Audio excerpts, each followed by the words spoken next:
To the extent that when you have somebody and they're going to mourn, the spiritual leader gives them something. What does he give them before they go down? A word? A word. Yeah. The word mightn't be one word. The word might be a little sentence. Yeah. Right? Why does he give them that? Or why does she give them that? According to who's doing it. Protection. How it will protect them. Well, I don't think I'm qualified to answer. Oh, no, don't weasel out on me, man. You see, listen. I suppose that it is something they could use when they find themselves in difficulty. That would protect them. How will they use it? They'll take it and pelt it at the thing. Pow! They repeat it like a mantra. They say that, or what in the faith would they say they call it beating your word. Yeah, but why would it protect over and you? over and over? Because the words they give you would have some sort of power, I suppose. Yeah, but why would it have power? You could use any word and it will have power. Again, Especially if it's a word that is very uplifting in your vocabulary.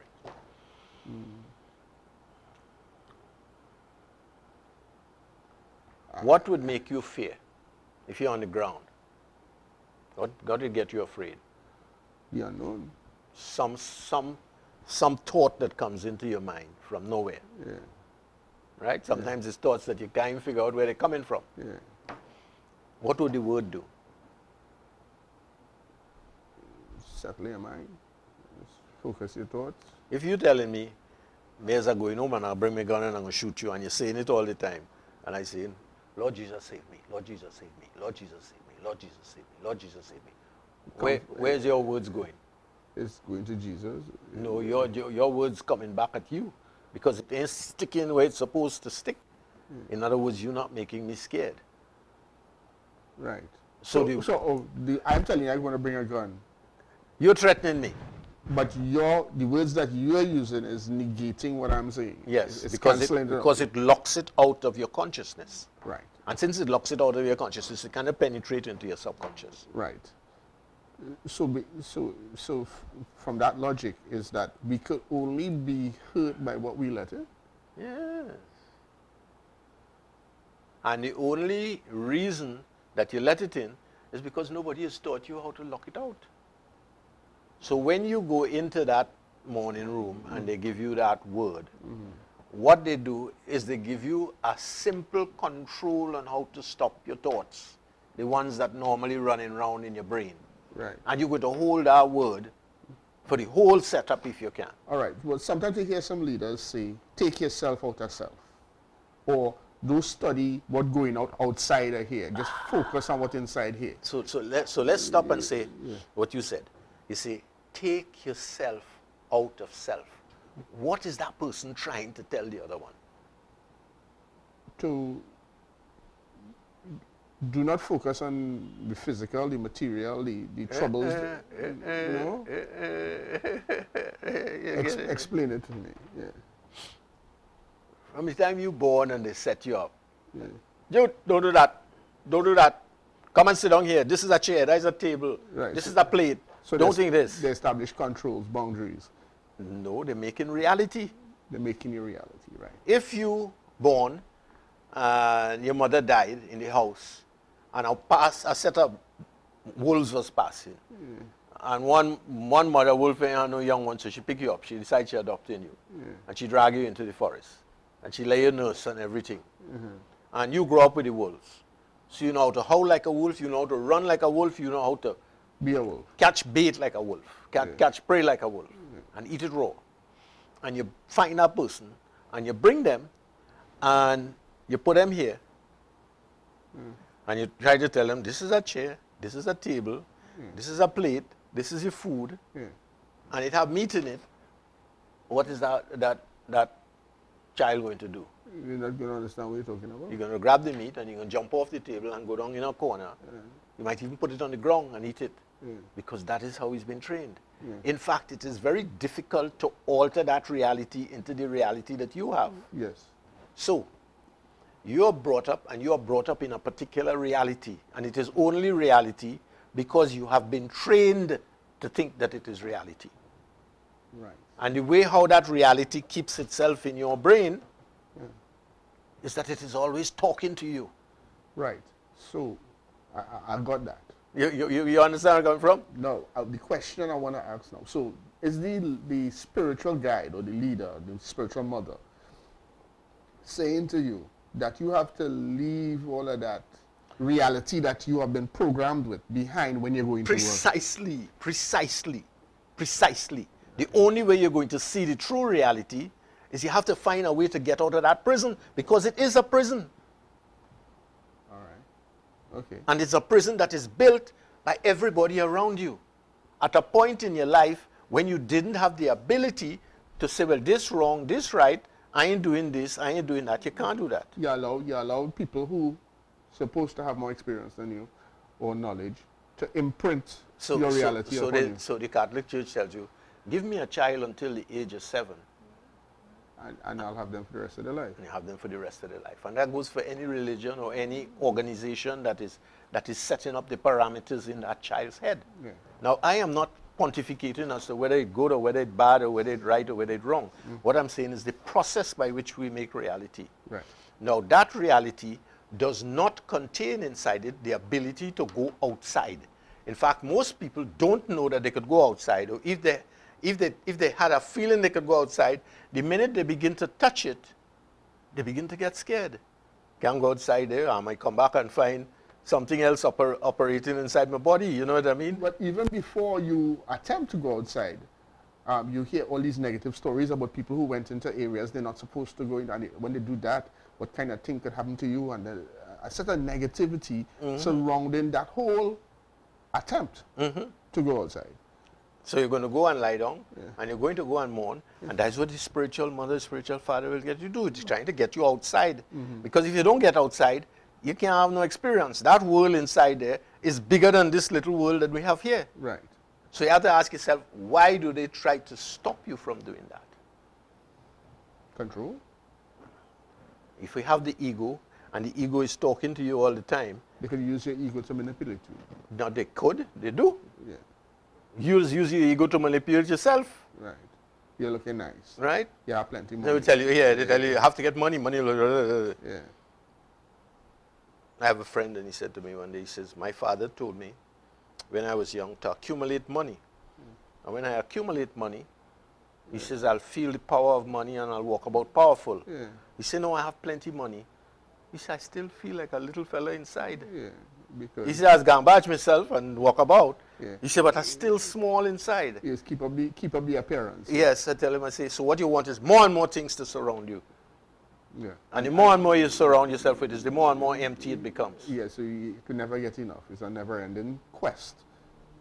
I was once building a factory for somebody. He had plenty of money, and he began to have heart problems. Yeah.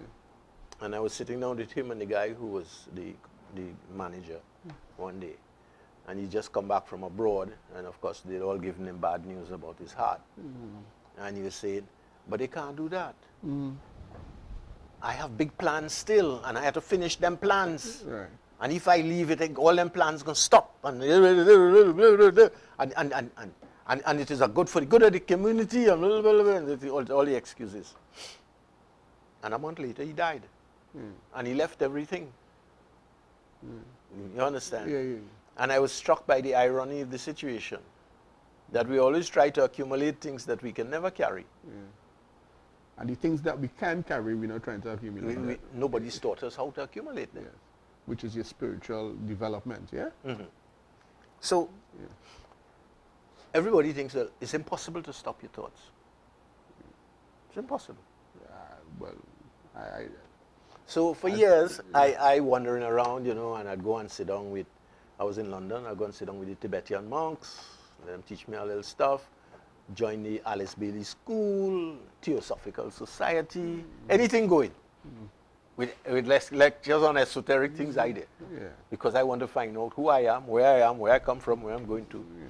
And then I come upon breathing exercises, pranayama, in the Raj Yoga thing, and the guy says, take your breath in for 4, hold it for 4, breathe out for 4, hold it for 4. Other schools have different rhythms. Yeah. Right? But then he says the mind is like a wild horse. As long as your breath is moving, your mind moves. Right. Because your mind is electromagnetic thoughts, and your breath moves the electromagnetic field in your body. He says when you stop breathing, if you're looking into your mind, you'll notice that your thoughts stop. So it teaches you to find a space where your thoughts stop. But you cannot stop breathing forever. You'll go out in your last thing as you take a rest is thinking that I ain't thinking. So I looked at it, and I practiced it for a little while. But you see, they didn't give you any instructions as to where to go from there. Right? So they open the door. Yes. Yeah. They open the door and let in a little breeze. Yeah. Right? And then slam the door. You say you're back to square one. Unless you're prepared to sit down whole day and count 4 and leave 4. Yeah. Right? And depend upon somebody to come and give you some food. Yeah. So I go down and I go to a conference on hypnosis. I'm doing a course. And the fellow says, well, the first thing that you have to learn to do whenever you're hypnotizing anybody is that you have to learn to stop your thoughts. And immediately my head went, whoa. He says, and to stop your thoughts is very easy. I said, whoa, I'm onto something here. And he says, take your fingers, put it up like that. He said, and take this eye and follow this finger, and this eye and follow this finger, and do this. So you're looking at both of them at the same time. He said, you keep going out, you keep going out. So when you reach all here and you look, while you're looking, and you look inside your mind, you see there's nothing going on. Bring it back in, and when it reaches a certain point, you'll notice that the thoughts would start back. And then he says, the reason why that happens is that normally your eyes are focused very narrow. By opening out your eye system and trying to encompass everything that is going on, the mind is deluged with so much information that it has to stop to take in the information. It can't talk and take in the information at the same time. Right, right. So you have to widen your field of vision to know more. No, you have to widen your field of vision to stop thinking. So that you would, anyway. So Right. that, yeah, I get in it here. And then he provides the addendum. He says, when you keep moving your hands, you'll notice that there is a point where the field of vision is narrow enough that your dialogue could start back. And you see I'm right here doing it right here, right? Because right here is where it stops and where it starts, right?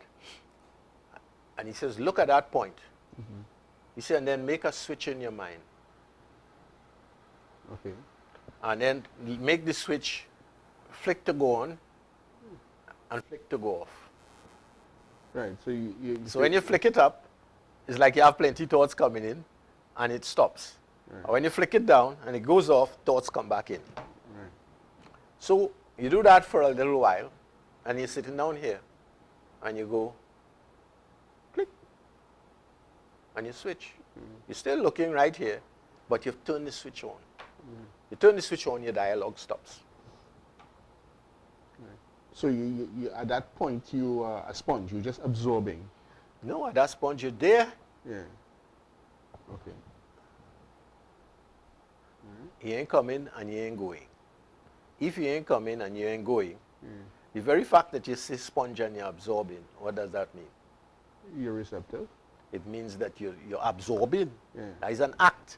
Yeah. The minute you have an act, you have dialogue. Okay. All right. So you're neutral then. You're, So you switch off. yeah. And when you switch off, you're here and you're here.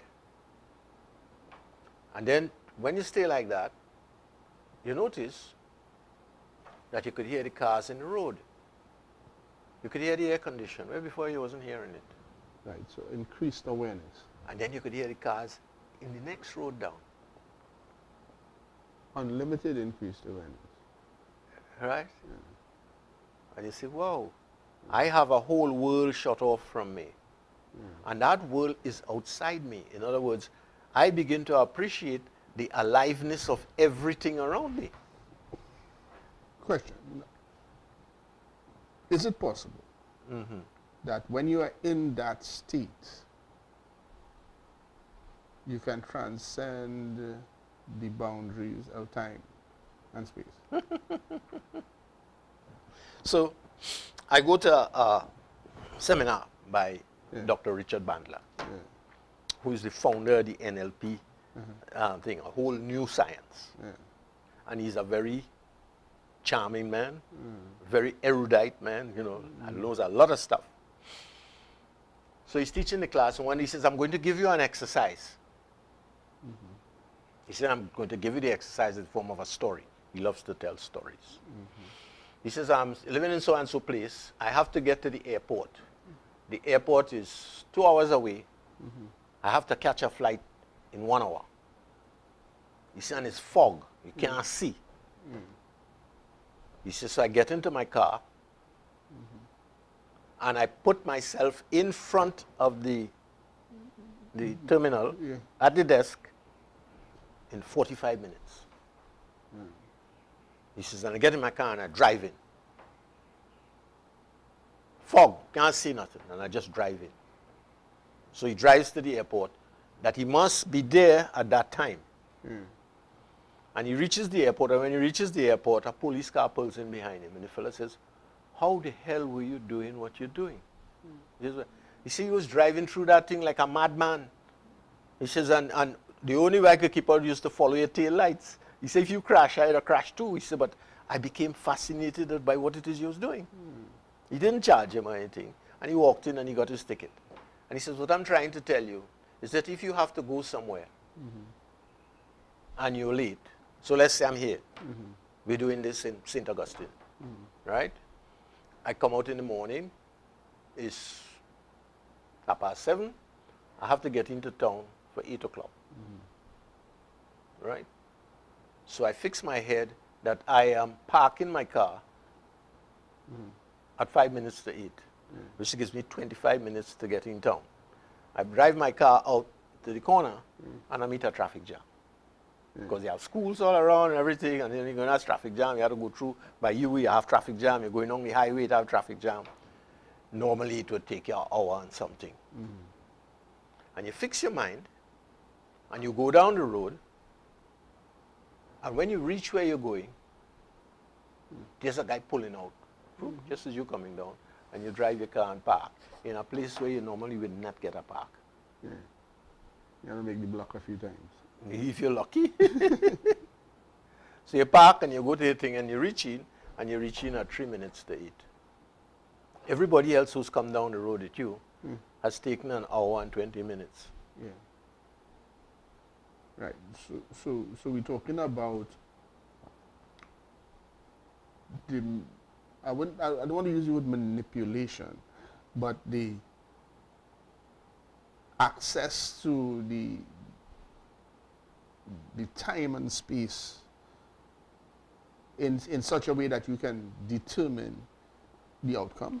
It would seem as if you're going down the road at everybody. The only thing is they're traveling at a different time from you. The first time I did it scared the crap out of me. It would, right? That you could do this. So I do it a few times and I tentatively watch it and it works good, right? Up to the other day, I had to go to a radio show, and I left here at, I think it was 8:30. It normally take me about 40 minutes to go down there. And I got in there at exactly 2 minutes to 1. Walked into the studio. You know. And so the point I am making is that when you put somebody on the ground and you give them a word, that word is for them to be able to bypass this constant dialogue that is going on in their head. Right. If they don't use the word properly, they don't move from there. They sleep. They sleep and get up. And get up, and if you have 2 or 3 of them in the room, they start talking nonsense. So the spiritual mothers come in and do what? Share some licks? No. It would have been nice if she could do that, although I don't think it would help. She come and she say, get up. And she say some prayers. And then she take off the bands. And send them home. And send them home. And what does she say? The way she tied? They're tied to the ground. Yeah.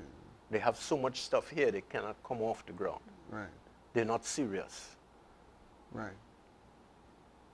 So it means that in order to go out into that other space, the first thing you have to do is you have to bypass the programming that they put in your head. Right. All the stuff you've been made to believe and who you believe you are. Has to go into abeyance. Yes. So And you really had to take yourself out of self. yes. And what happens when you take yourself out of self?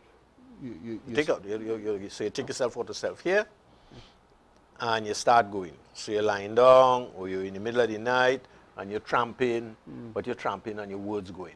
Yeah. So what you're doing is you're now learning to shut your dialogue, your ego out of your system. Right. And when you shut it out long enough, a door opens. Right. So just like how you set this switch in your mind, you don't have to do the physical activity anymore to turn that switch Now you on can switch it off anytime you want. at will. Yes. Right. So We could be talking here, Yeah. and you say, well, I'm going to turn off this for a minute. I need to go to the bathroom. So And I say, okay, Yeah. and you go on. And I decide, I ain't get enough sleep last night. So I switch it off and I do that. And you come back 2 minutes later, and you switch it back on. I fast asleep. They say, hey, what on here? I say, oh, you come back, okay. And I switch it back on. Right.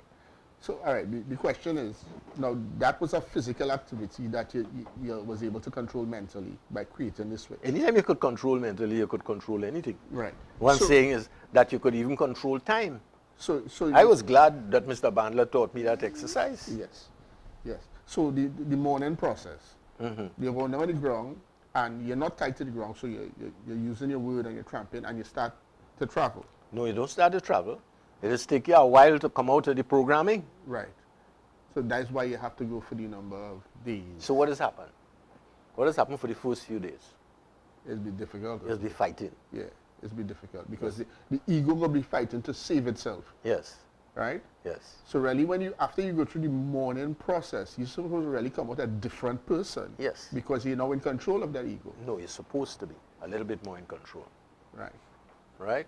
Yeah. But you see, I think that in order to know that you're in control, Yeah. you have to have somebody to explain it to you. Well, I suppose a lot of people discover it on their own if Yes, they do. sometimes some people do. And that will account for the varying degrees of commitment and faith and understanding that you have between believers. Because two people might go down and one will come out more spiritual than the other. I give you an idea. Yeah. I decide I want to mourn. I want to learn all about this thing. So a spiritual mother appears. What do I mean by that? Somebody find me and they say, you must go to this lady, man. This is a good lady. And I go to the lady and she says, well, we had to baptize you first. And whenever I baptize in people, I just put them to mourn for 3 days. And then we go to the sea. Right. I say, okay, no problem. And she put me to mourn, band me up and thing, and I go on down. So a few hours later, she come and she said, what happened to you? I said, well, I was traveling in this place. Now, I know nothing about symbolism in the Baptist faith. I said, and I reached a place, and it was going down in a valley. I said, and start going down in the valley. And the valley full of bones. And I'm walking down. I said, and I get a little apprehensive first. I said, no, I ain't getting apprehensive. I said, so I put on my sword. I said, when I reach down in the valley, it have a big pool. And I had to walk around the pool, and I said, me and bother with that, I'm going to swim through the pool. And I swim in through the pool. And when I reach halfway, my mind tell me, I wonder how deep this pool is. So I said, I go and dive in the pool to see how deep the pool is. And I come back out, and then I reach the other side, and I shake myself, and I'm walking up the hill, and when I was walking up the hill, I see the sun coming up on the other side. And I said, well, it's real nice. And the thing my mother, spiritual mother said is, you're not supposed to go there. I ain't send you there yet.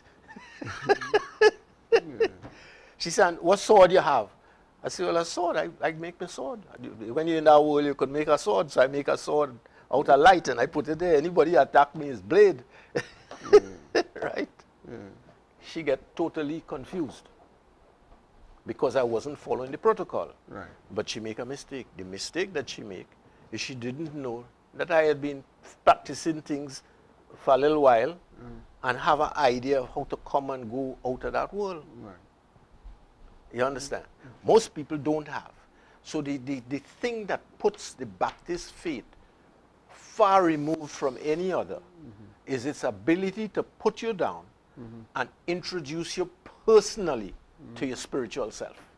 Right. Every other religion is tend to deny you that. Right. So when they deny you that, they could control you. Right. Because you're still a slave to your ego. Yes. And the ego is the method of control. Yes. So I could pump any fear into the ego, Yeah. right? And will control you spiritually. You know, God will come and he'll carry you to hell and all that kind of stuff.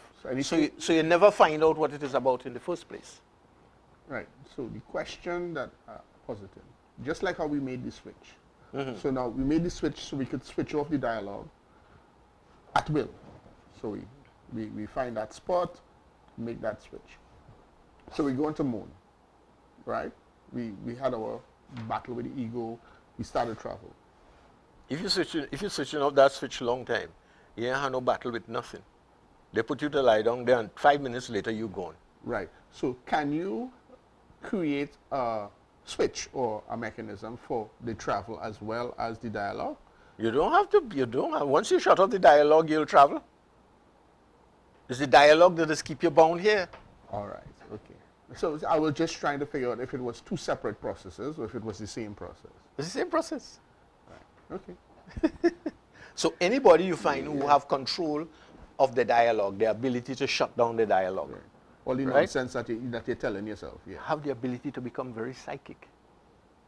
Right. So you could actually see things before they happen, understand things that are about to happen, and stuff like that. And know things that you can't possibly know. Listen. Right. I coming down the road, I meet you. I say, how you going, Jude? Yeah. But at this point, I ain't thinking.